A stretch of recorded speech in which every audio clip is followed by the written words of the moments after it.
Morality के standard नहीं है, निश्चित रूप से वो या तो सांप्रदायिक का शिकार होते हैं या वो शिकार होंगे झगड़े के, दंगे के, फसाद के। और ये बहुत बड़ा रिस्क है। अगर हम शांति से रहते हैं, पड़ोसी का ध्यान रखते हैं, और ये हमारे टीचर्स और हमारे घर वाले सिखाते हैं हमें, तो बहुत बड़ा निश्चित रूप से समाज को दिशा और दशा बदलने वाला है।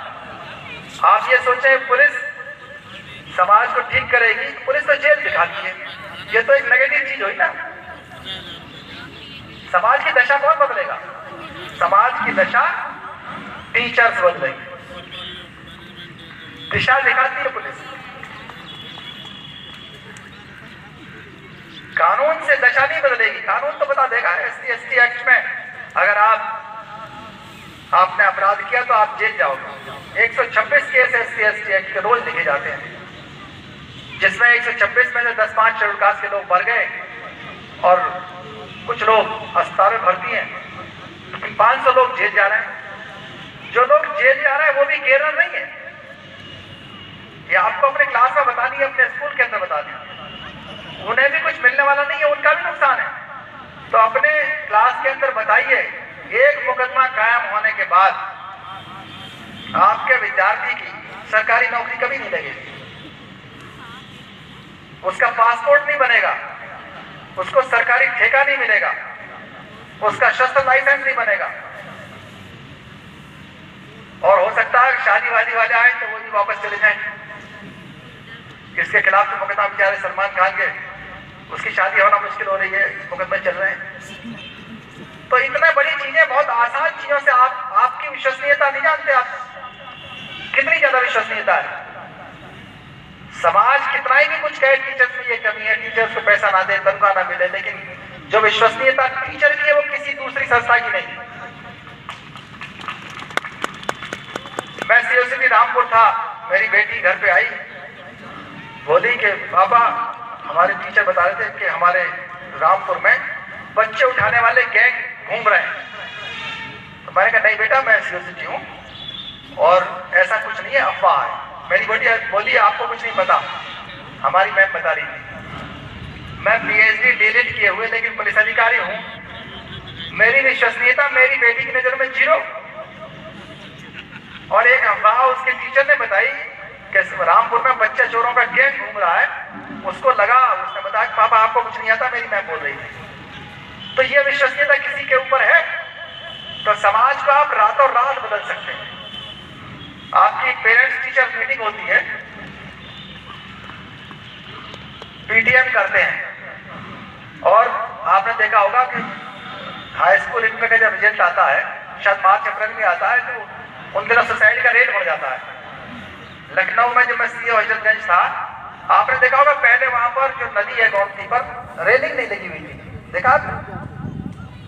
जब मैं CO गंज बना तो वहां 1-2 लड़कों को देखा, वहां रिजल्ट के आते ही फटाफट हर घंटे एक आध देखा उसको कूद रहा था।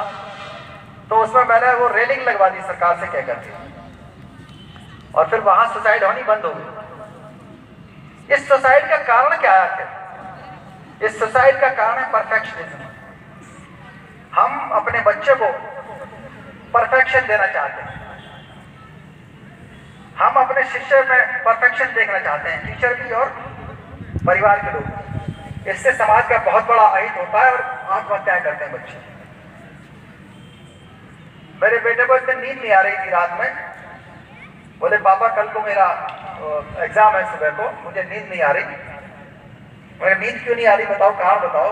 मैं बहुत दोस्तों की तरह बात करता हूँ बच्चों से, समाज में भी अपना सभी दोस्ती करके ही मन की बात निकल सकती है। तो उसने बताया कि पापा मेरी पिछली बार 20/20 थे टेस्ट में, और अगर एक भी कम नंबर रह गया तो क्या होगा? तो मैंने कहा सुनो, एक नंबर कम नहीं, तुम्हारे चाहे तुम फेल हो जाओ तब भी तुम मेरे बेटे रहोगे। अगर फेल भी हो जाते हो, मैं जानता हूँ तुम मेहनती हो और फेल नहीं होगे, और 20 की जगह 19-18 भी आ जाए तो कोई फर्क नहीं पड़ता। 20/20 कोई चीज नहीं है। आपका व्यक्तित्व कैसा है, आपके अंदर क्षमता है क्या? अगर आपके अंदर ये नुकसान झेलने की क्षमता नहीं है तो आप समाज का, सरकार का, अपने परिवार का काम कैसे करोगे? ये तो जब तक लास्ट ब्रेथ है, सांस है तब तक हार जीत अप्स एंड डाउन्स रहेंगे। तो अगर हमने टीचर्स होकर के और पेरेंट्स होकर के परफेक्शनिस्ट होकर के बच्चों को झटके झेलने के लिए तैयार नहीं किया तो सफर कौन करेगा? सफर तो हम आप करेंगे, टीचर्स का भी जिम्मेदारी है और पेरेंट्स की भी। तो ये परफेक्शनिज्म को हमें खत्म करना पड़ेगा, कहीं ना कहीं सिखाना पड़ेगा कि हमारे पास से जो जा रहे हैं बच्चे, कल को डॉक्टर, मास्टर, वकील, कहीं भी जाएंगे, किसी भी क्षेत्र में जाएंगे, तो वो कहीं ऐसा ना हो कि वो किडनी बेचने वाले डॉक्टर बन जाए और मुकदमा बेचने वाले वकील बन जाए। एक व्यवस्था जो अच्छी व्यवस्था है, बेहतर व्यवस्था है, संवैधानिक तरीके से आगे चल रही है, उसके अंदर उनका योगदान अच्छा हो। समस्याएं रहेंगी हमेशा, आज टीचर्स की हैं, कल को स्टूडेंट्स की होंगी, परसों को फीस के चक्कर में पेरेंट्स करेंगे, समस्याएं रहेंगी। लेकिन उन समस्याओं का जो निदान है वो संभव है अच्छी तरीके से, कानून के शासन के द्वारा और मिल बैठ करके। तो पेरेंट्स, टीचर्स, स्टूडेंट्स साथ मिल करके एक ऐसी अच्छी शिक्षा व्यवस्था बना सकते हैं जिसको, जो यहाँ पर इस देश के अंदर डिवाइड एंड रूल के ऊपर आधारित शिक्षा व्यवस्था है और उसी का हैंगओवर समाज के अंदर काम कर रहा है, जिसके अंदर लोग बाग आज भी चाहते हैं कि हाँ, चाहे भिखारी हो, चाहे राजा हो, किसी भी पद पर हो, उनकी जाति बची रहनी चाहिए, चाहे नुकसान कितना ही हो जाए। और वो चीजें जो घट रही थी एकाएक बढ़ने लगी। वजह क्या है कि जो लोग लाभान्वित थे उन लोगों ने पे बैक टू सोसाइटी करने पर ध्यान नहीं दिया। वो लोग कहीं ना कहीं स्वार्थी हो गए, अपने उद्देश्य से खत्म हो गए। उनको देखिए, डिवाइड एंड रूल के खिलाफ जो काम है वो आपको ऑर्गेनाइज एंड सर्व करना है। बाबा साहब का जो सिद्धांत है, शिक्षित बनो, संघर्ष करो, संगठित रहो, इसके अंदर ऐसा मूल मंत्र छुपा हुआ है, ऐसा मोटिवेशन छुपा हुआ है जो आपको अपने डीएनए के अंदर डाल देना चाहिए। वो सारी समस्याओं की जो जड़ है उसको काट देगा, समाप्त कर देगा। आपका बच्चा सवाल पूछता है, शिष्य सवाल पूछता है, वेस्ट के अंदर सवाल पूछता है, तो वो उसका हल निकालने का प्रयास करते हैं। वो देखेंगे इंटरनेट पे क्या है। हमारे यहाँ सवाल पूछने का मतलब ये है, टीचर समझता है कि तू मेरा टेस्ट ले रहा है क्या, चुप बैठ जा। ज्यादा से ज्यादा होगा जो आगे लाइन पे बैठे। मैं तो पीछे बैठने वाला स्टूडेंट रहा था, मैंने कभी सवाल ही नहीं पूछा। टीचर इतना ज्यादा, मुझे बहुत अच्छे टीचर्स नहीं मिले, एक दो टीचर मिले थे, उन्हीं की वजह से मैं यहाँ तक पहुंचा। बाकी अन्य टीचर का ये हाल था कि अच्छा बड़े आदमी का बेटा है और बिरादरी से फला है और ऊपर से बोल्ड भी है, डरपोक नहीं है, तो वो मुझे बहुत सहयोग नहीं करते थे, कहीं ना कहीं असहयोग ही करते थे। तो वो असहयोग हम देखते आए, चाहे वो इंटरव्यू रहा हो, चाहे वाइवा रहा हो, चाहे, लेकिन हमने कभी भी अपनी जो प्रगति थी उसका ग्राफ ऊपर रखा। हाई स्कूल से इंटर से बीए, बीए के बाद एमए, फिर पीएचडी, फिर डीलिट, फिर विदेशों में पढ़ाई की। ये था कि पढ़ाई में विश्वास है कि यही बदल सकती है बहुत आसानी से।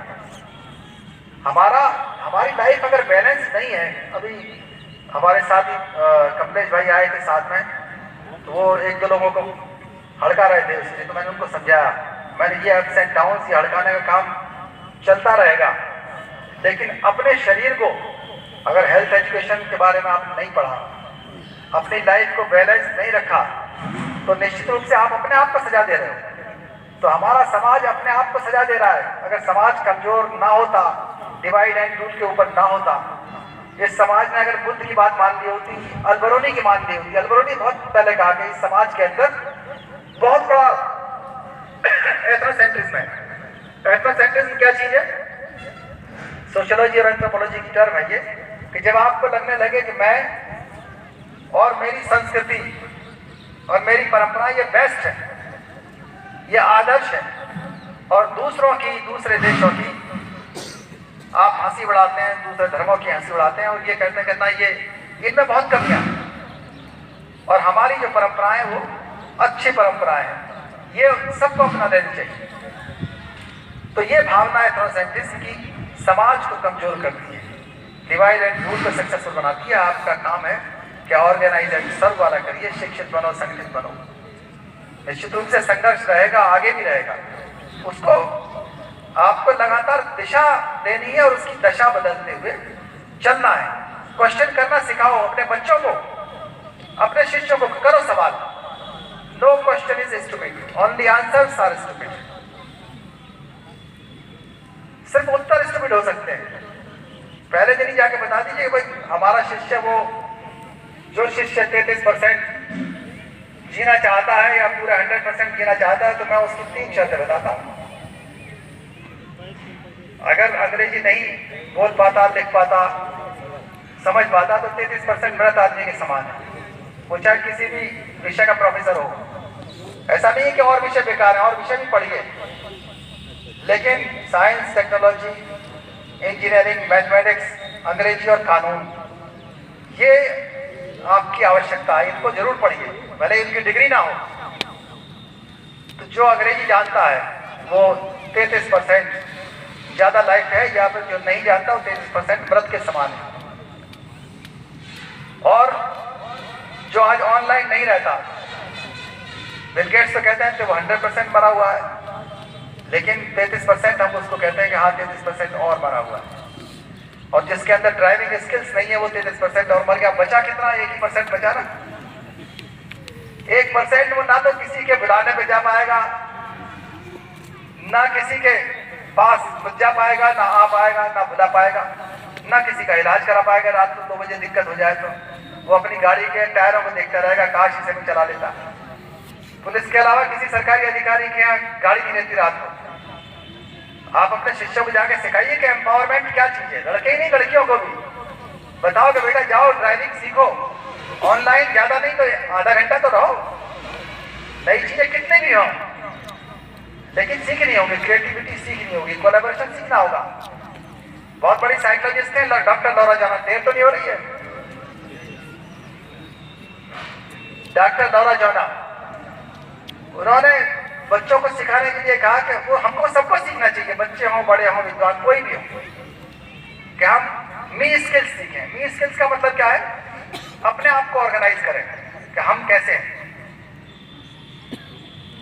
रहना, सहना, सेहत, बालों से लेकर के नाखून तक क्या रहन सहन है, ये किस तरह टाइम टेबल बनाना है, क्या ध्यान करना है, कल क्या करना है, आज क्या कर लिया, कैसे सीखें। मी स्किल्स।